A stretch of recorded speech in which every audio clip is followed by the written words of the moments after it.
好，各位买好，我是董买买，终于可以跟大家全面的聊一聊乐道 L60了。2024年5月15号，乐道品牌正式发布。2024年8月15日，乐道首台量产车下线。乐道用户服务负责人夏庆华同学正在进行连续36天环游中国的大直播，大家有空可以去看一看。里面因为直播嘛，随时展示了车的方方面面。而今天2024年9月1日，全国100多家乐道门店同时开放。这期视频呢，董买买将带你全面了解乐道 L60。一句话总结就是：马哥有的，我斌哥造得更好；马哥没有的，我斌哥全给你标配，通通都标配。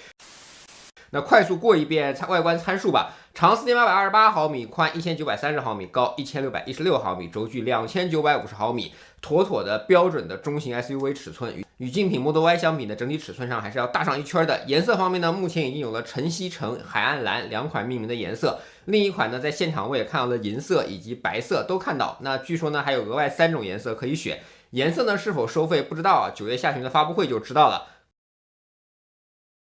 外观方面呢，蒸蒸日上的大灯很是醒目，迎面而来的识别度非常高。我去拍摄的时候呢，恰逢暴雨过后，空气温煦，大灯穿透之后又多了几分锐利。尾灯呢跟头灯遥相呼应，尾部呢无疑是很多人喜欢的点啊，自带小巧的固定尾翼设定，给了尾部很好的线条。右下角未来乐道4个字，更是告诉你产品的身份。都是在未来第2先进制造基地跟未来贡献生产的，因此呢质量有保证。现场呢还陈列了一台带有托勒车顶架的版本，那告诉你呢这个车的顶部是自带有行李的挂载点的，顶部呢放自行车，从功能上讲呢没有问题，法规呢你需要自己关注一下。左后方呢是充电接口，直流交流都有选择。那乐道跳过了800伏，直接原生900伏的架构，可以换电也可以充电。外部呢是使用了无边框的后视镜，带盲点辅助，很多20万的车把盲点辅助给它减配了，这是不对的。在安全上就应该全力以赴，而且呢，无框的后视镜真的很好看啊！以上呢都是外观，快速给它过完。我们今天呢重点聊一聊刚刚开放的内饰，跟未来同款的电动伸缩门把手技术，而且门把手内部带有电容感应，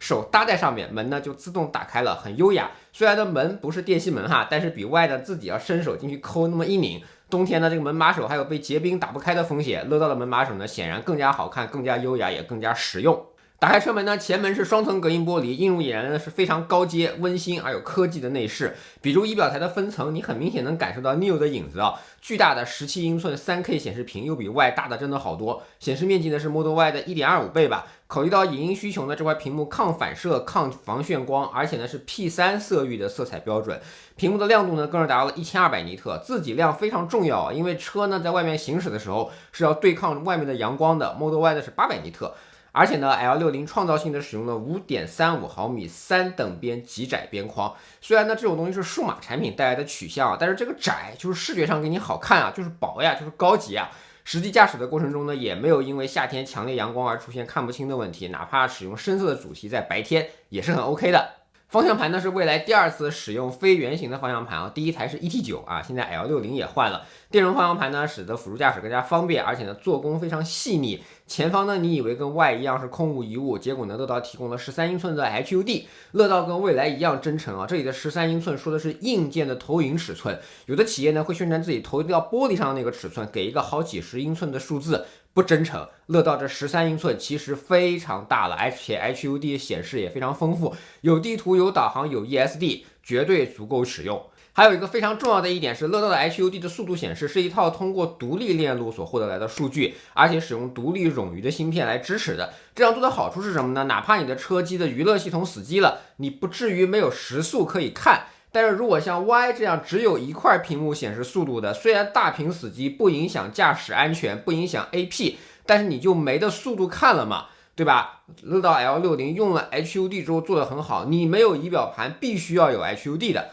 那第2排呢还有一个8英寸的屏幕，我们后面再说。乐道呢因此车内总共有3块屏幕，17英寸的 3K 屏，有 HUD， 还有后排的娱乐屏幕。然后呢我想认真的说一下乐道内饰的用料。首先受限于成本，它显然不是真皮啊，但是它依然选择了极佳质感的合成材料。你去看一下内饰的细节，你仔细去看，仔细去摸，也不会出现一些车型上动不动就有好多细小的点那样皲裂感。乐道 L60 呢是顺滑的，是干净的，摸上去呢是柔和的，而且呢符合 Alcaltex Standard 100级别的认证。新车呢就没有异味，这一点很重要。乐道是一个面向家庭的品牌，未来造车造了10年了，乐道虽然是有性价比的产品，但是这个底线它还是坚守了。再说质感啊，你去看看门把手上这些反绒所形成的这些反射，你放到合资车上，你说这个内饰质感40万应该没问题吧？白色与黑色内饰的质感都好。如果你选白色的话，这台车配备的还是橙色的安全带。乐道品牌就是充满活力的橙色，好看吧？再来说说这个座椅，得益于未来自研座椅的投入，乐道也是自研的座椅骨架，哈哈哈，这本身也是一种持家有道嘛。这个椅子特别好，表面上是柔软的，15毫米厚度的复合表层，下面呢是20毫米的舒适棉层，底部呢又有65千克每立方米的结实的支撑，短途柔软，久坐不累，这个很重要。有一些号称冰箱彩电大沙发的车，它的座椅一味的软，但是一旦你跑长途之后，很难找到自己舒服的姿势。可能你买车的时候，你在门店一试坐啊，它好软，它很舒服，但是长途就不一定舒服了。乐道 L60 我开的时间还是蛮久的，这个座椅是真的下了功夫的。未来此前也在这件事情上吃过亏，所以乐道真的就是生而成熟，这才叫真正的生而成熟。前排座椅通风、加热、按摩都给你标配，而且呢，前排的副驾有一个腿托标配，腿托支持加热标配。这个椅子呢，竟然是支持180度调节的。你再去比较一下 Model Y， 你看看它的座椅调节能力，看看这个差距到底有多大。乐道的椅子放到40万的车来看，也不遑多让的，好吗？后排这个就厉害了，中间的座位呢，一般车都会很硬，乐道 L60 呢还可以，是可以用的。左右两边的座椅竟然支持正负8度的调节，而且还是电动调节标配。这可是一台21.99万的车啊，后排如此给力，椅子是用心的，做的是真的很好的。好，我们继续说内饰啊，车呢是有氛围灯的，1600万色，氛围灯呢是支持主题颜色变换的，也是支持自定义的。尤其在夜晚，你看到车内的那些灯光不是丑陋的灯带，而是顺着车的内饰沿自然而然散发出来的，这些都是高级感啊！你去看看 Model Y 啊，Model Y 现在还没氛围灯，改款的 Model 3，你去看看它的这个氛围灯，这种氛围感差距非常明显。那座椅大了之后，是不是意味着腿部空间就减小呢？收纳空间就减少呢？完全不是。5月15号，乐道官方发布的对比视频，1.83米的人，同样前后排都坐1.83米的人和 Model Y 对比 ，L60 可以在后排轻松的二郎腿自由，而 Y 呢就要逊色一点。我呢这就更加简单粗暴一点啊，我先使用 L60 把前排调节成我的驾驶姿势，你看看我的刹车，你看看我的位置和方向盘的距离，很正常吧？好。画面不变，一镜到底不减的情况啊，我把相机挪到第二排，你看看我1.73米，腿部空间是不是不能用几拳来衡量了，得用脑袋，这个距离有几头几个脑袋的距离，这个后排空间真的非常大。同样的状态下，你再去看一看 Y， 座椅的差距、内饰的质感我们都不提，你就光看二排腿部空间 ，L60 是不是比它大好多？这么大的座舱，你头顶1.91平方米的天幕，没有一根横梁，抬头就能看见清朗的天空。这个天幕是镀银的 Low E 的玻璃 ，SPF 防晒指数达到了130+，配合极好的空气毯、隐藏出风口以及后排壁柱出风口，这个级别的车非常少见哦。夏天真的不晒不抗，跟外相比要好非常多。收纳空间上，座舱中控下方有很大的一个坑，钱包可以放，前排还有一个储物格，跟未来一样可以掏空的，可以放鞋子呀，什么都可以。前排呢是有无线充电的，还有这个我真的要骂一下，无线充电只有左边可以充电，右边只是一个放手机的位置。哎呀，这个搞2个真的挺重要的，一个不够啊。无线充电协议的话，如果你是 Neo Phone， 那支持自家协议50瓦，中央扶手箱非常深，很平整，可以放很多的杂物。后排乐道官方做了一个妈妈包的附件啊，特别适合照顾宝宝。然后呢，又做了一个 EasyFix 磁吸接口，以后呢是给第三方附件使用的。如果你真的要在后排放个 iPad， 一定是可以的。虽然不是像 ET7、ET9 那样的原生屏幕，但是你家里有个 Pad， 通过这个磁吸接口就可以用。后备箱容积5月15号演示的是一家人每人一个箱子都很 OK。清华在直播间里更狠啊，18个大大小小的箱子书包全部塞得下。我就说一句，后排隔板下面可以放一个20寸的行李箱，放下去之后竟然放不满，那表层还可以再放3、4个书包。你知道为什么这么长这么深吗？因为后电机是乐道自研电机，它的密度高，尤其是体积密度高，所以在同样功率的情况下，它的尺寸特别的小，它不占地方，因此呢就给了你更多的行李箱空间。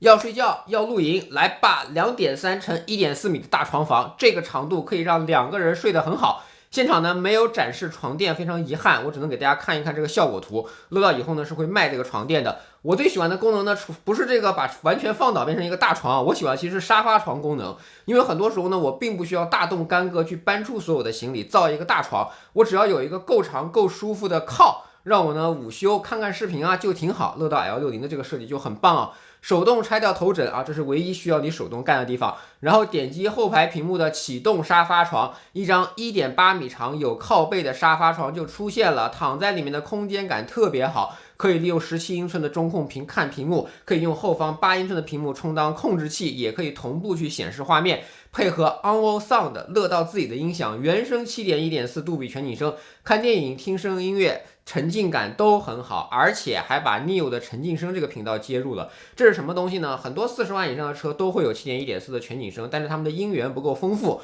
蔚来呢，于是就自己采买版权，跟别人合作，内置了很多专辑。这就是高端品牌该满足的情感诉求啊！乐道可以直接用 Neo 的沉浸声频道。黑神话悟空的原声 CD 还没有上线的时候 ，Neo 沉浸声就已经先上了，你感受一下这个效率，这个做内容的能力。大家在试驾的时候一定要去听一听音乐。继续说空间，如果你跟我一样热爱骑行，哈哈，或者你偶尔有大量搬运物品的需求，二排放倒之后的 L60。一台公路车直接扔进去，边上的空隙仍然可以塞20寸的箱子，另一侧的空隙再放点大书包，毫无压力。2台自行车如果交叉放置的话 ，L60 也可以。我还对比了 Model Y 啊，你看嘛 ，L60 就是更加宽，大家发现没有 ？Model Y 的开口好像更高一些，你知道为什么吗？因为 L60 的椅子更舒服，更加厚实，它牺牲了一点点放物品时候的垂直高度。但是让你无时无刻坐着的椅子都是更加舒服的，我觉得这个取舍没问题啊，做得很对。而且对我来说，2台自行车